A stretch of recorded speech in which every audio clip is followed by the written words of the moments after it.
Are dead-end streets that lead no place except to darkness and everlasting night, waiting for final judgment with Satan in hell.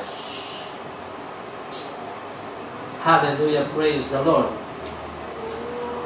We need to know the Lord. The Lord is Jesus Christ. Amen?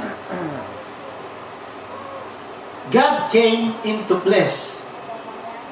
The Father, John 10:30, the Father and Jesus Christ, they are one.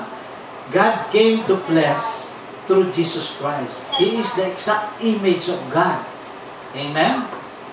Matthew 28:18. After the saving works at the cross, Jesus Christ suffered, died, and resurrected. After that, Matthew 28:18, and Jesus came to His disciples and all witnesses and said to them, all authority in heaven and on earth has been given to me by the Father. So, He is now the exact image of God. Where is the Father? The Father is in Jesus Christ. And Jesus Christ is in the Father. I repeat again. John 14:9. Whoever has seen Jesus Christ, whoever has seen me, has seen the Father. Very clear, right? John 14:10-11. I am in the Father, and the Father is in me.